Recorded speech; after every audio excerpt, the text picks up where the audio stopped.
Welcome to this Roundtable Podcast with the Centre for Contemporary Art Derry Londonderry. I'm Catherine Hemmelreich, CCA's Director, and today I'm joined by three artists, Susan Connolly, Ciarraí MacCormac and Yasmin Robinson.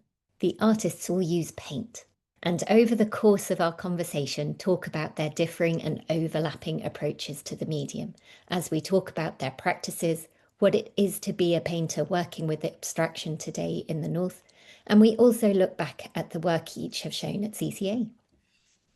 Susan Connolly is an artist and academic based between Belfast and Waterford. She holds a PhD from Ulster University and lectures at SETU.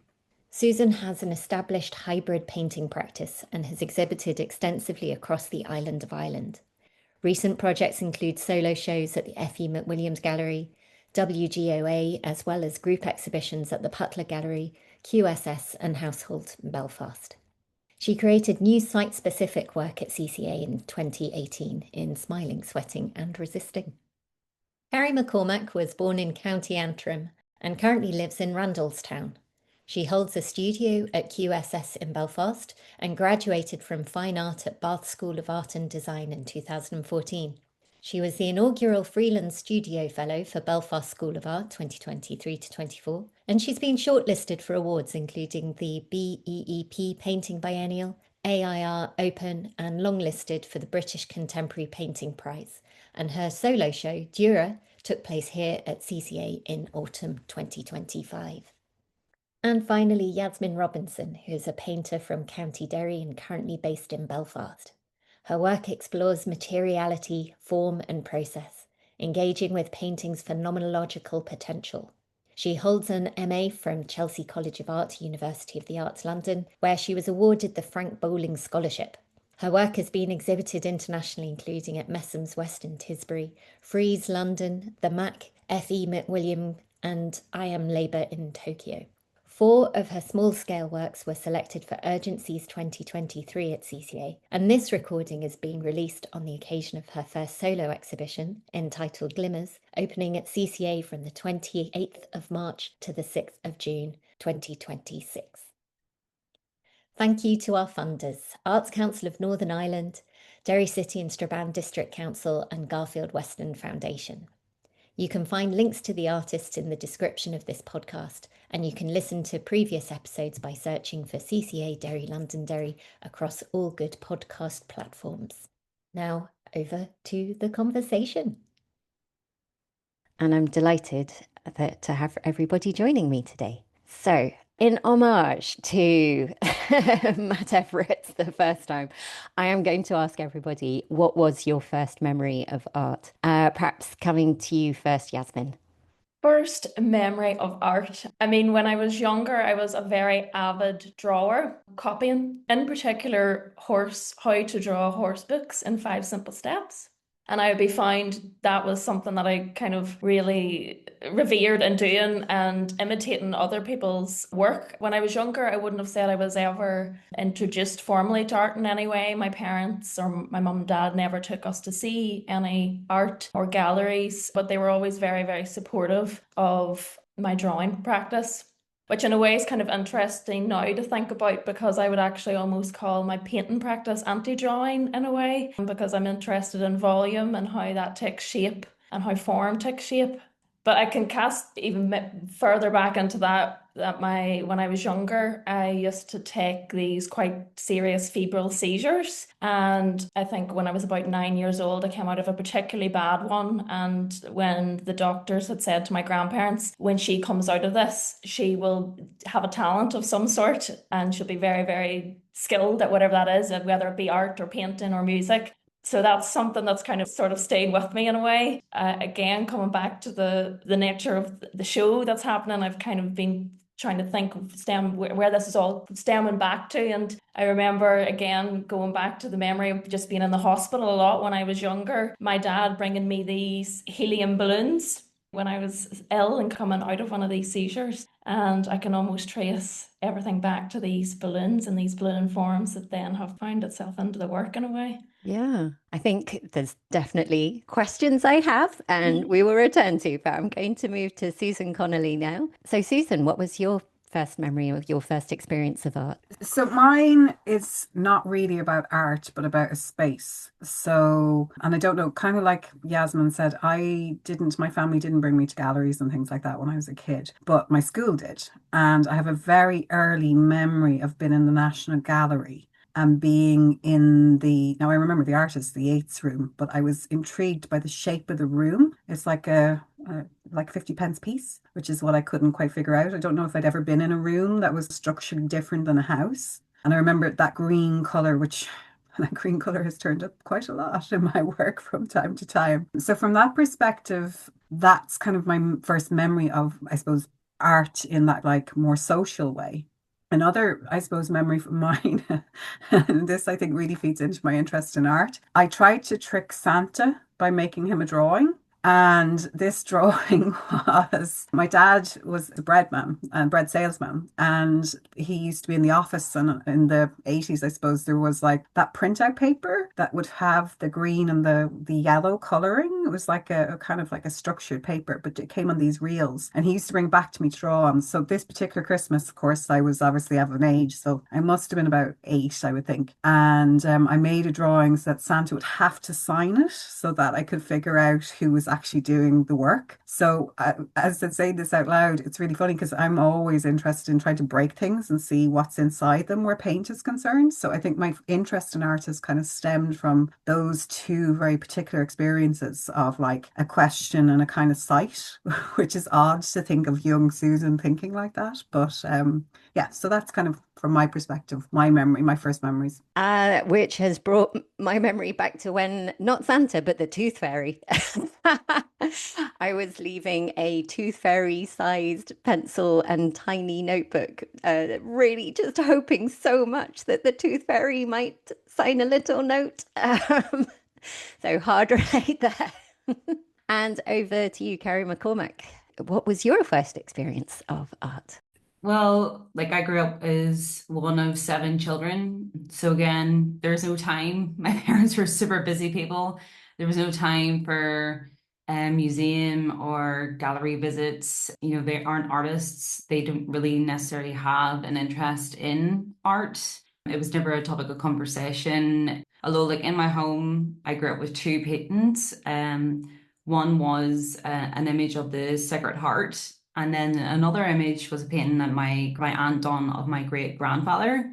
And in a way, you know, that was probably the only conversations that was had around painting was the painting that my aunt had done of my great grandfather. So like there were discussions of, you know, how she made it. She made it from a tiny little photograph and black and white image. And then we would have talked about like how she maybe had approached it, the time of day that it could have been in the painting, and even like the shadows cast it and stuff like that in the image. But then when it came to like primary school, I think I was maybe like primary 1 or primary 2. There was like a trainee teacher that came in and she had bright curly red hair. And instantly I connected to her because that was my kind of hair that I had at the time. And she brought in like her portfolio and said, you know, these are my paintings. And I was like, oh, like, how did you get so good at doing paintings? And she said, oh, I went to art school. And from that moment, it was like, that was what I was going to do. I was going to go to art school and learn how to paint. So yeah, there's obviously something there, maybe from like looking at these paintings in my home, and also like, you know, it's funny if you think about the kind of work I make now, the folds of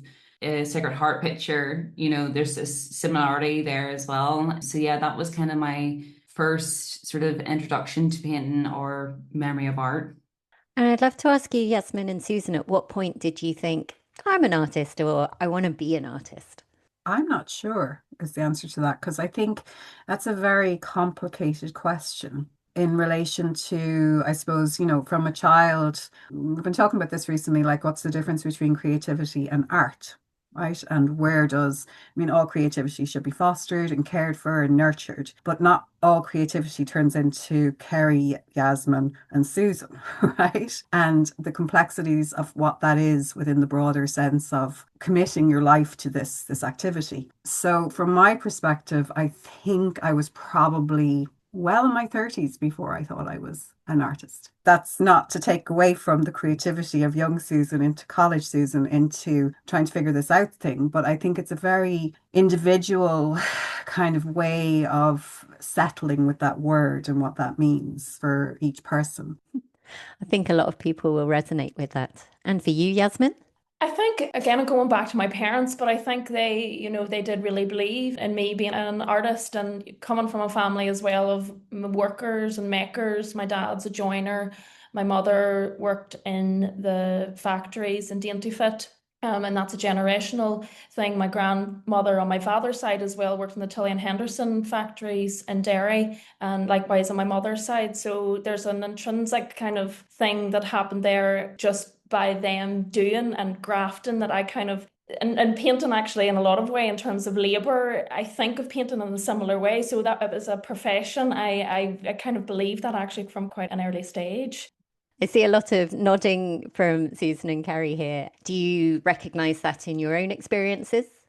I think absolutely. I don't know, like what I just said a second ago. Maybe I'm revealing my own imposter syndrome, right? And maybe, what Yasmin said in relation to coming from working class backgrounds and coming from families that absolutely believed in the possibility of education and creativity being a viable. I still think my parents are mental as in how they thought this was possible. But there was always a belief and a support, which has absolutely been, I mean, it's been so important to continuing from my perspective of making work, having that belief. I can't speak for everyone, but I can speak from what Yasmin just said, that support from a very early age and actually just believing that it's possible. And, to kind of go back onto the imposter syndrome thing, it's kind of sad in some ways that it took so long, but I think that's important as well because there's a process that has to be gone through and a belief. And like Yasmin said, it is labor, it is work, it is an important task that is so like overlooked or seen in hobbyist ways or, kind of dismissed as something that's not serious. So I think it just takes time to work that out. I remember a friend when I was in my 20s, a curator friend said to me, painting is a long game. And I didn't really understand that until I got older because I was like, it absolutely is a long game. And it's something that is kind of in your bones in some kind of way that has to be teased out and figured out. And visually engaging in the world is so important when we're so bombarded with visual language that's so toxic. So that's kind of, I think, I hope that answers a little bit what you were asking. And to you, Carrie?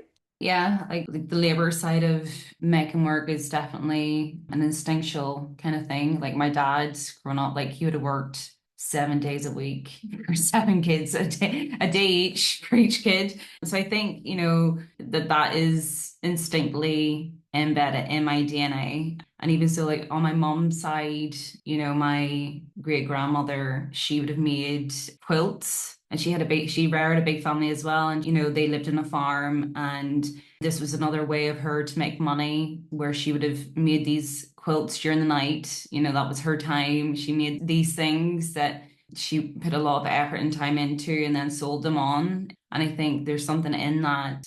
I don't know. It's just like, yeah, it's important to sort of hold on to those people and onto those links that kind of where I'm at right now and the fact that I can make paintings and that maybe I just don't have the same sort of pressures that she would have had at the time.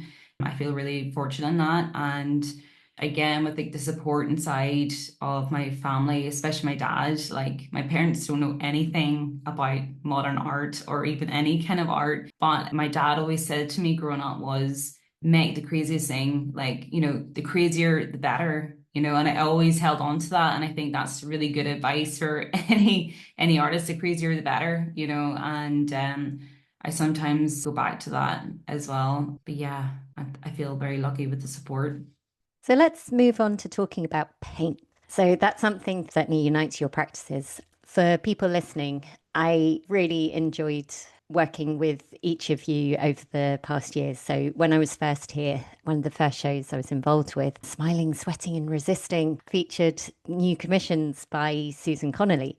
And Susan, it was just really enjoyable to work with you, not just as a person, But it was so enjoyable to see how you use the paint and also at some points to help you execute some of the pieces as well. So to explain what it looked like, it was a series of different shapes. There was a triangle area, there was a rectangle area, and there was circles.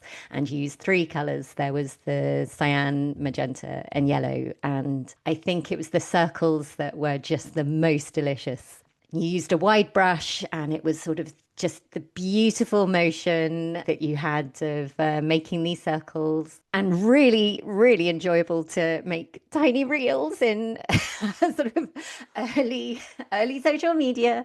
So I'd like to ask you about that specific work, but also how you got there.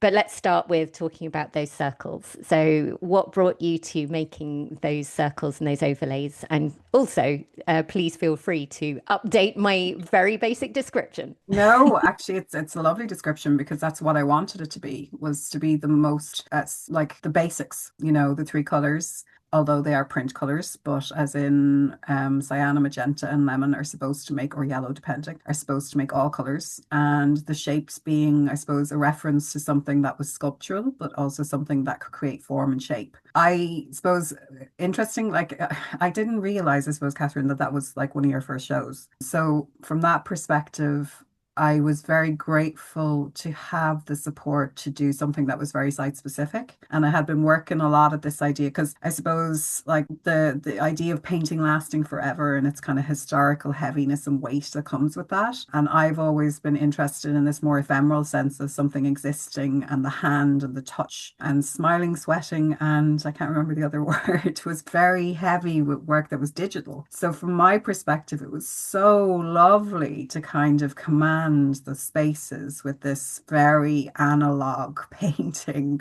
almost like that paint is just rubbish. It's not actually, you can see its flaws, which is one of the things I love about it. So like you said, depending on the way like it's applied with the brush, it will sit in different ways. So depending if you go yellow first, blue first, all of that kind of, so there's a nuance even within that, and a trickery about like how to hold space. And I remember there's one image where there's a video work, there's dancers in it, and the background has like the analog painting. So it's just such a tension between this idea of modern technologies and how we view art with all of its kind of like screens. And I think there was like steel poles maybe that was holding up the TV. Yeah.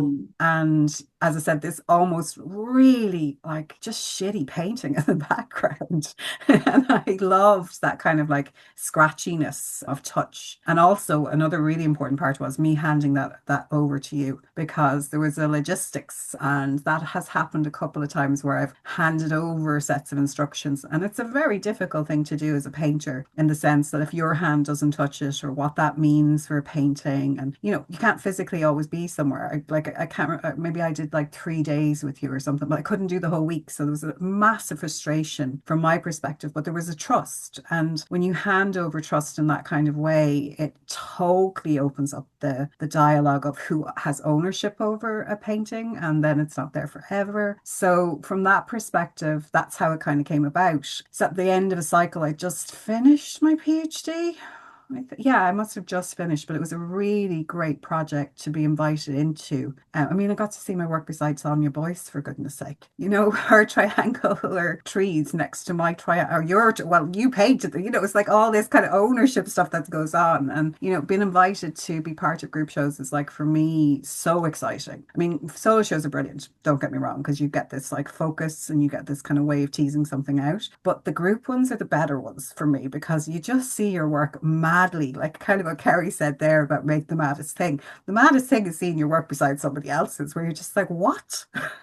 And then reading something off of that. So yeah, as I said, that was a kind of really important moment to how that worked, because I haven't made that work in situ since, but it felt right that it was in CCA, and it happened at that time with that work. Yeah, it was a really special moment to work on that. And yeah, it was Barbara Wagner and Benjamin de Burker with their screening, and we had the scaffold poles going from the ceiling to the floor. And yeah, it was Sonia Boyce, and then Mitch Conlon had his dancing performance, which was mayhem in a really glorious way.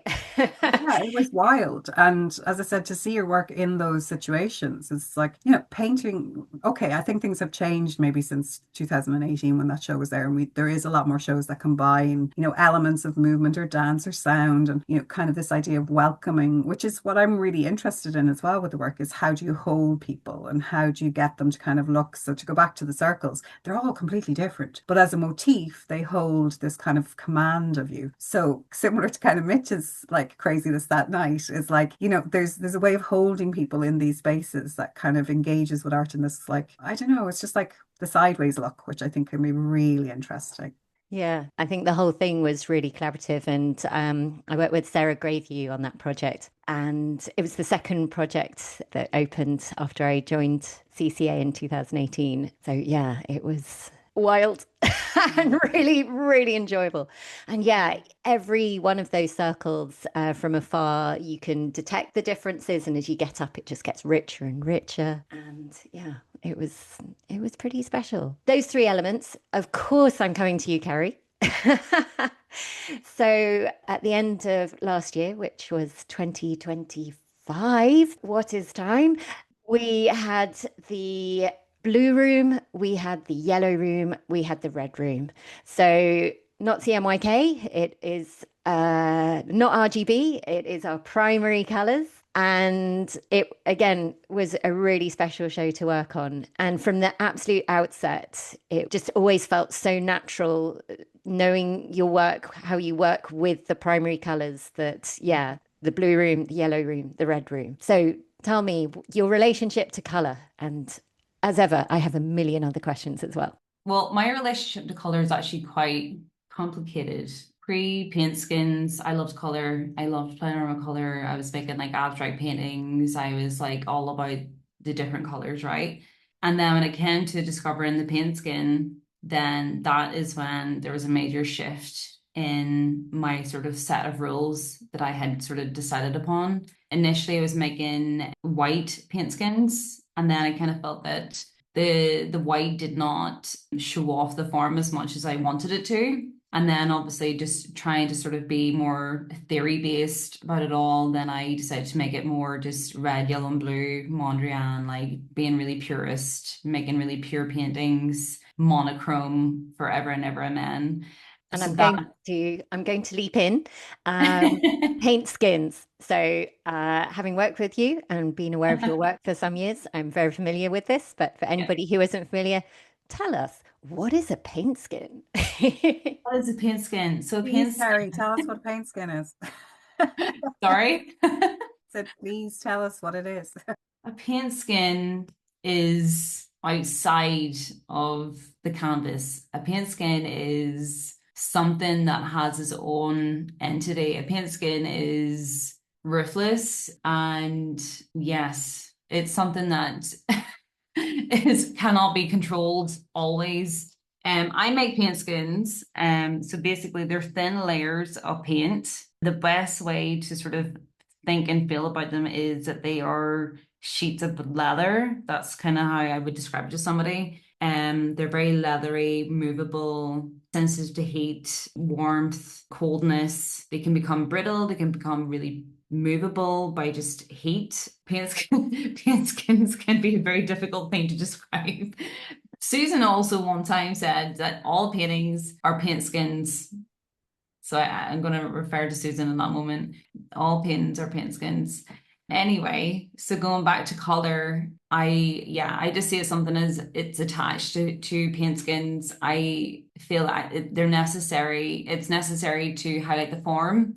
I had tried in the past to sort of mix the pools of color and to see how that would work, but I felt that the color had too much of a say in terms of the composition of the work and how it would be hung. So then I just completely went complete monochrome. Like, for example, I was asked before, like, what is the specific pigment that you would use? I don't know. There's a certain color that I like to use. I couldn't tell you what it was or is. Red, yellow, and blue. That's it. Like I'm not interested in the pigment. It does not interest me whatsoever. You say that, but you are also using it to reference the art history side. And Yeah. I also, the way I read it as well, which rightly or wrongly, is that it's not just art history, but also sort of our personal history. Like your first pack of crayons always has red, blue, and yellow in there, in that sort of, yeah, primary colors. At least it did when I was a kid. And I like that nod to art history and what paint can do. And Susan, I will definitely be asking your approaches to paint skins in a moment as well, because I know that you work with surface in a different way. But Carrie, you will pin and suspend the paint skins, so you're using gravity and you have these sort of drapes and these folds that are that point between plastic and liquid, and they continue to change over time, which as a curator made me quite nervous but also really excited. But there's something about that tension that was really exciting. So how did you come about those and learning what those material qualities of the paint could be? So initially I started off really small. The paint skins were like sort of A4 sized. I was making these when I was in my second year at university, and then I was recommended by one of my tutors, why don't you try and make these a bigger scale? And then I did that. I made a massive wooden tray lined with glass, and then brought about different sort of circumstances that I had to sort of consider. So initially I didn't really set out thinking I should try and test out the gravity, I should try and test out this and that. It's something that just sort of came about through scaling up. Yeah, so gravity is obviously something that plays heavily with the work. Even just like how it's hung, how many nails are pinned to the wall, how much support you give it. And it makes it a really interesting way to work, because I don't really ever know how it's going to turn out. I never know how long they will last. I don't know very much. And I think that's a very exciting way to work. And whenever I was in my second year, I became very frustrated about the fact that everything had been done in art, or everything had been done in painting, and the painting was potentially dead. And I guess in a way that this was like my sort of like interpretation of like how I could try and make things that could not be copied, or even that I could even copy these things. So yeah, it was more so just like trying to figure it out along the way, like how all these things can be made and put together. And just like I'm happy with these silly accidents that come about. Like I'm happy that, I don't have the control. Like I always say that I want the painting to outsmart me. And I think that keeps it exciting. And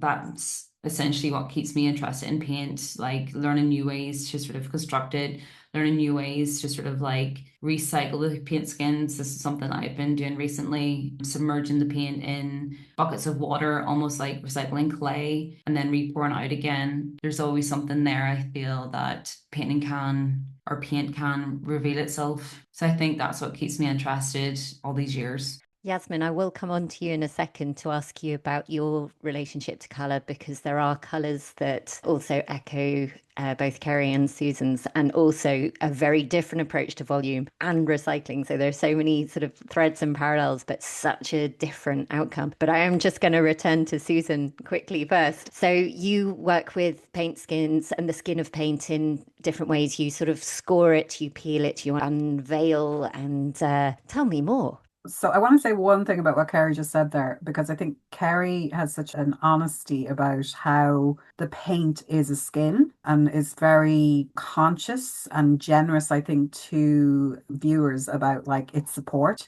So the idea of paint skin and the history of skin, so what Kerry said about me saying is every painting is a skin, it is, because you're using paint on a natural fibre, linen, be it canvas, cotton, and you are creating a skin on that material. So from my perspective, I've always thought about, the skins as they're paintings for that reason, right? They don't have to be expanded. They don't have to have a name. They don't don't have to be pegged into some kind of like other word, because it is painting as far as I'm concerned, when my approach to it. Mine is different to Carrie in the sense that I discovered, I suppose, paint skins kind of accidentally, but mine was from taking them directly off of paint surfaces, like canvases. So I've always had, my set of rules very much includes it being predominantly on the support of the canvas. So the scoring and the revealing and the kind of teasing it apart is like the mechanics of the labor. So going back to, you know, that first mark on a surface, changing it to the scary white surface into like this kind of multiplicity of the paint doing its own thing with a little bit of control, and then trying to tease that off of its surface. Now, I haven't made a large scale peel. Well, no, actually, I made a large scale peel about 2 years ago, and materials and the change in the ingredients and materials has really altered the whether or not I can take that off.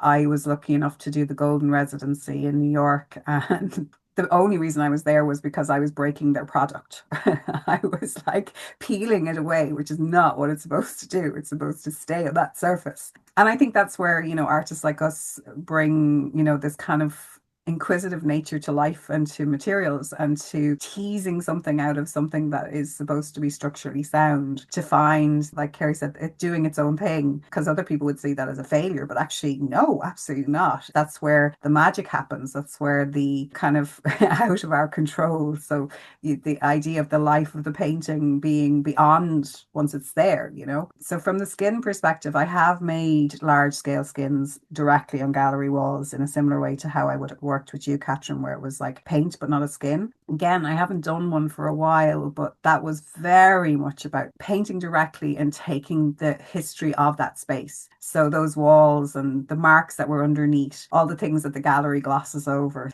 I made a really successful one in the Highlanes Gallery, and I mean, credit to for Rowan, because I turned up with a set of this can go wrong and this might be a problem and this can break and this might not work out, which is like, you know, for a curator, that's not really what you want to hear. So again, working with people who support you and trust you to make this, because it could have been a disaster. But that particular one had the most beautiful cracks in it, which were yellow paint from a previous installation. And then there was like almost gouges from like where the screws were for a Maud Cotter work that had been there. So the paint skin's kind of taking on the history of that building. You know, even as I'm saying this, I'm like, that kind of goes back to my very first answer about that room. It's like just trying to capture, it's not that monumental wanting to leave your mark. It's more a kind of a gentle, please show me what's here and what I'm part of and what I can be part of. And then the skin can hold that kind of information. So that's kind of my approach to skins. But again, I don't see them anything other than just painting. So Yasmin, coming to you, talk to me about your use of colour and volume. And I'm kind of gesturing like I'm squishing because there's quite a squish feeling to some of your stuffed works, and I want to hear more. Yeah, well, I think as painters, colour is everything, actually, and everything depends on finding the right colour. And very like Kerry and Susan, which is very interesting thread within all of our work, is working through limitations as well, because I also use the model of the primary colours for my colour palette. It forms the basis of my colour palette. But within that, there's a huge amount of potential, because the primary colours can make secondary colours, which, you know, is the full spectrum of colours. But within that, if you mix all of those colours together, you get black. And colour as well, I'm interested in how it can play out on the surface. You know, colour can be playful, it can be resonant, but it can also be mysterious. And it's something that lives beyond the artist, the painter putting it on the surface, which is something I'm interested in when you pick up a loaded brush on your palette and two colours merge, and the exciting thing that can happen when that colour then gets transferred onto the support that completely just catches you unawares. And the complexity of that as well, and those colours then taking form that you couldn't necessarily have preempted. That for me is when the work feels most alive. And I'm interested in my own practice, the trickery of paint, and it goes back to what Susan was saying, you know, about the removal of or the addition of. Within my work, there's a lot of conflict between the spatial and the modelled or the form, but also then how it extends beyond the surface. and into the sort of these expanded sculptural canvases. So to describe some of the work, what I do is with some of the canvases, they actually have stuffed elements. So there's an interruption there that's happening with the support that kind of bleeds out into the space. So the frame then, the containment of the frame gets broken. And in a lot of ways, it's about the physicality. Again, going back to the physicality, the making, the doing. My favourite novel growing up was Mary Shelley's Frankenstein. And I think about the artist in a lot of ways as being Frankenstein, you know, putting together this thing and this creation of maybe somewhat of a monster. But it's fecund, it's breeding, and one thing makes the other. But yes, going back to these supports, I use found material. Historically, they were used from the things in the studio, so the residue of the paintings themselves. So I was using offcuts, rags that then got reinserted back into the stretchers, and they were almost fit to burst. I was then using upholstery and nails around the edges, and I've continued to do that. So there is that kind of feeling that they could almost come off the stretcher. I've since kind of began looking at other materials purely from a health and safety point of view, because using oil paint and turpentine and stuffing them into tight constructs around the frames is probably not a great idea. So I've kind of began looking now more to natural materials, looking at sheep's wool. Because as well as coming from a lineage of seamstresses, factory workers, and my dad is a joiner, there's a great farming sort of background within my family, and coming from the Sperrin Mountains, the foothills of the Sperrins and Cloddy, there's a lot of sheep. So I began using sheep wool as a material that connects directly to the land, but also was a way, you know, into Ireland's rural economy. But again, thinking about the sustainability sort of aspect as well, of the reusing and using that material as a substrate then into the support. And I've found out lovely, wonderful things as in this show with the versatility of wool as a medium, and the different types of wool from the different sheep and what it can do, and how you can manipulate it in really interesting ways to then feed these paintings. So the paintings as well in that way, and this is quite important for my work, in that the scale is important. So they're either quite large in scale or quite small, but I'm very interested in that they occupy a space. And then that kind of relates back to just the history and the visibility of abstract painters as being a female, and how, you know, how that all plays out. Something that we've talked about. So to contextualize this conversation, Yasmin and I actually had a site visit yesterday ahead of installing the exhibition. We're recording in the middle of February 2026, and we were talking about having works on some of the stuffed works on the walls where the movement of the viewer, you can come around the wall. So your first encounter will be the edge as you walk around the wall. And that being something very purposeful, so we could really encourage that curiosity into the edges. So it's not just that sort of initial front view, but that moving around. And so the materiality, the depth, the stuffedness of it is emphasized by how we're positioning it. And I'm really enjoying hearing you talk about the wool and the sperrins, and the way that we've been thinking about how to use the wall color to kind of envelop the work and envelop the viewer as well, which also I think relates a bit to Susan and Kerry as well, as we've been talking. But we will see how the show actually ends up. So things may well change during install, but these are the thoughts we were talking about just yesterday. But I wanted to ask you as well, the way that you deal with volume, it's not just the physical volume, but also the pictorial volume, because you have these gradients, these shapes, as your brush becomes muddier and muddier, that ends up looking like these curious shapes that are sometimes completely abstract, but then some are sort of not. You refer to one as a portrait. So can you tell me more about your approach to that side of volume?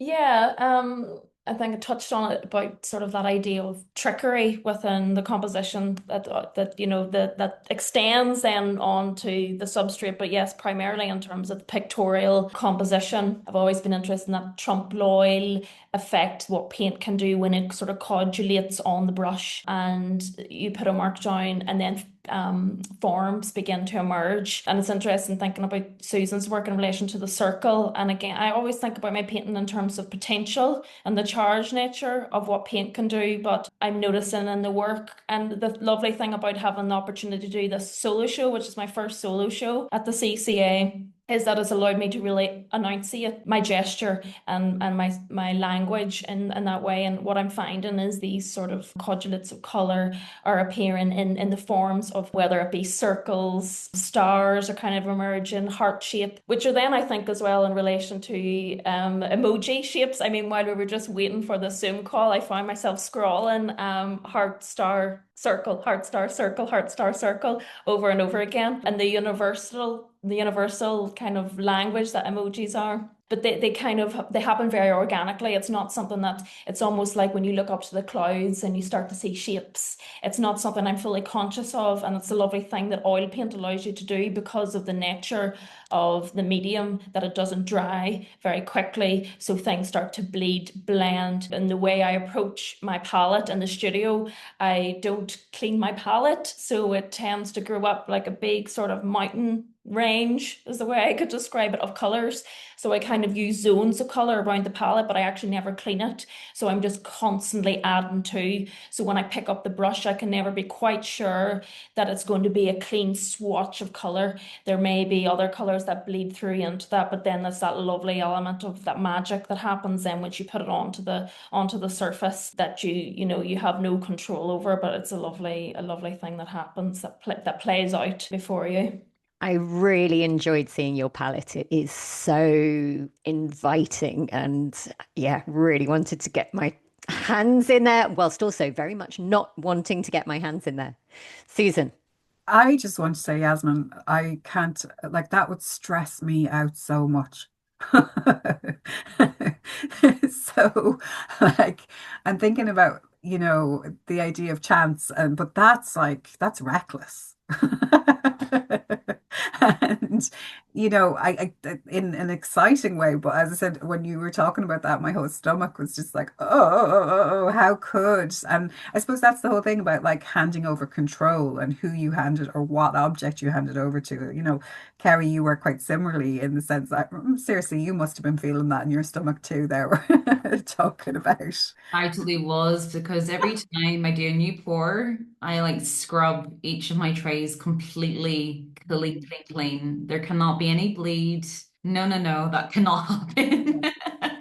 Everything has to be pure. But yeah, I do appreciate how exciting that can be for you, Yasmin, when it comes to your work, that there's that chance element that kind of come spill over. But no, it's really stressful. Yeah, it's those external forces that I find very interesting. And I think in this body of work in particular, I mean, the title of the show is going to be Glimmers. I can say that now. Exciting.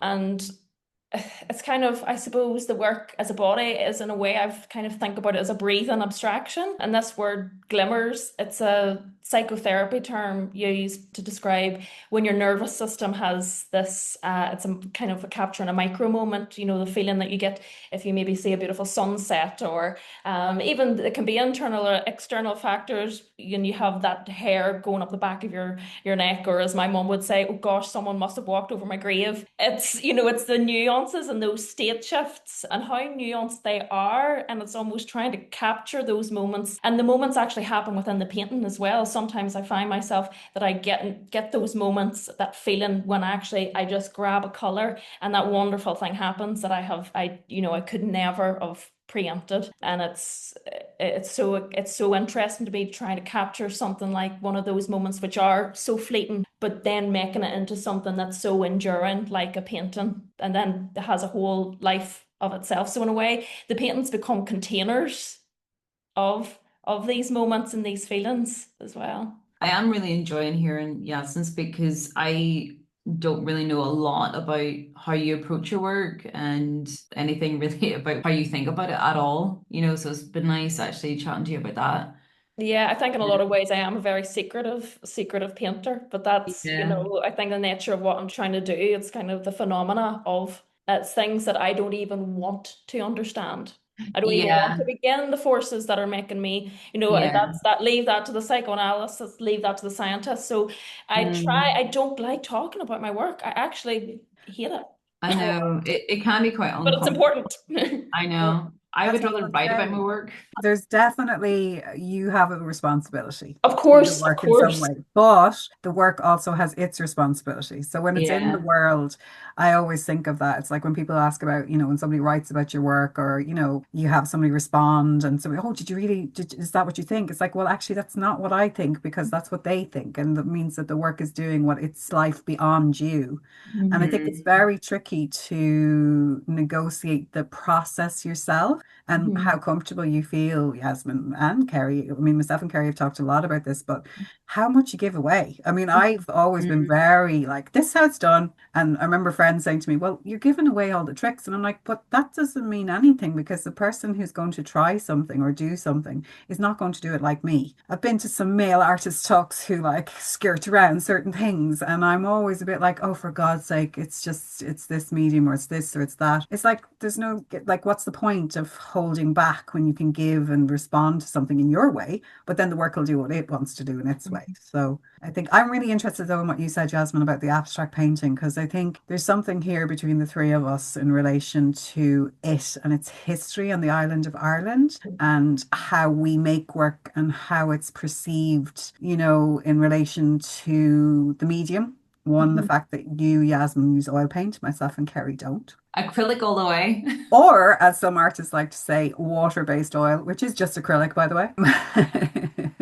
But that idea of the hierarchy of painting here, and how, like what you're talking about, land and time, and my own recent project where I really stepped into that, and has kind of confused me in some ways as an artist, because I'm now like, who owns that shape? What is that shape? And it was interesting to hear you refer to that. And I know Kerry's struggle with shape as well in some ways, and what that means for the painting, which is the activity of paint over the other things. So just to kind of say that, I think that's really interesting when we think about us as women living in the north of Ireland in particular as well, and the history and legacy around those things to do with the medium of paint. Great. Yeah. It's kind of been highlighted just in terms of my own research at the minute. I've been lucky enough to engage with the John Hoyland estate, which emerged from a group exhibition I had in 2021, 2022. John Hoyland had one of his paintings, The Spirit of Venus, hanging in this show. And John Hoyland for me was one of my big hero painters at art school, and continues to be a North Star in my own practice. And I would argue, he's probably one of those inventive, imaginative, abstract painters of the time. But it's that post-war period. It's kind of where, even when I think about art school, I was always looking up to the male abstract painters. It's that visibility. And it's not that the voices weren't there and the female artists weren't there. They absolutely were. It's just whose voices get amplified. So I'm interested in that broader critical conversation on contemporary abstraction, and, addressing those questions of visibility and material authorship and historical marginalization, all of that. And that's kind of came to the fore with engaging with John's work as well as part of this. Harry, do you have anything you'd like to add? Other than a funny story, there's a retrospective. So basically, Damien Hirst owns a lot of John Hoyland paintings, and I went to see all of them at his gallery. Excuse me, that he has. I don't know if he still has it or not. But anyway, me and my friend went together, and I was like so excited to go and see this show. I'm a big fan, like yourself, Yasmin. And my friend just touched his actual painting, and there's a big splurgy bit of like fat paint on the canvas, and she touched it, and like an invigilator did see it, but they didn't do anything. I thought we were going to get arrested. Yeah. So Carrie, you so might be incriminating yourself on this podcast. I might be, but also it's so impossible not to. And like, I know obviously for myself, my own work, I know that people want to touch my pins all the time. I've been in spaces where I've seen people touch my work. So it's a hard thing not to do. But also if I see someone touch my work, I'm like, I turn into a psycho where I'm like, you can't touch that in case it falls off. But yeah, I think it's just the attraction of paint and like its materiality, and it's just hard not to sort of like be lured by it. I'm very interested in that as well, but I'm in the opposite that I kind of, invite people to almost want to squish. In a way, I kind of think of my paintings as like going back to that monster kind of reference. There's something they're quite cuddly, something you'd maybe want to hop into bed with and squeeze, but then it would eat you in the middle of the night. That's the way I kind of think about it. Visitors, please do not cuddle the work on our CCA walls.